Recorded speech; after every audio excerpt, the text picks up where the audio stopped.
It's a little preachy, and here's the thing. I can't do it because I'm married, and frankly, I'm afraid of my wife, and she told me I can't do it. I'm not afraid of my wife because she's necessarily tougher than me, although she's one of those women who's like kind of buff and likes to work out, and I'm a little more buffet. I like to eat out, so, you know, the difference is there. Hey, but opposites attract, so it's awesome.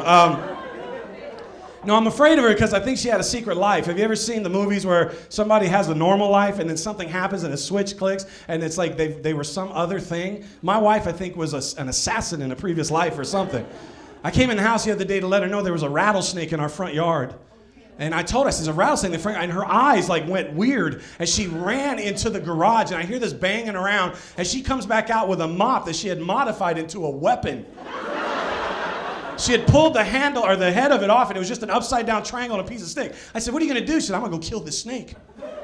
I said, you can't go kill a snake. That's a rattlesnake. That's dangerous. That wouldn't be good. She grabs a flashlight and says, here, Nancy, come hold the light.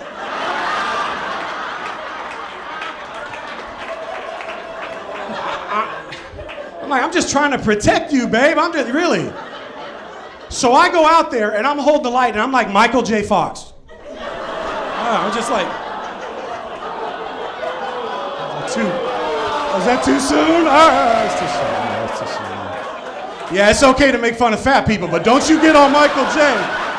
You leave Alex P. Keaton alone, but you talk about them fat people.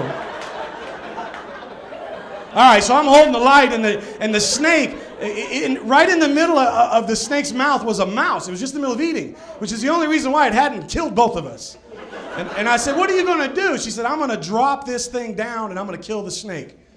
And I said, all right, Rambo. What happens if the snake doesn't die? She said, oh, that's a good point. She reaches into her pocket. She grabs what I can only describe as part machete, part switchblade. I said, what are you going to do with that? I said, where'd you get that? She said, I got it from my dad. When? When I started dating you. So my wife takes 3 quick breaths and it drops the hammer on this snake, and it doesn't die. It folds up, the mouth opens up, the mouse backs out, says thanks, and leaves. And my wife pulls out the machete and begins to cut the head of the snake off. Then she takes the body and she turns to the neighborhood like she's Russell Crowe in Gladiator and says, are you not entertained? And I'm looking at her like, and she whips around, what? And I said, oh, sugar. I'm John Hill. That's my time. Thank you guys so much.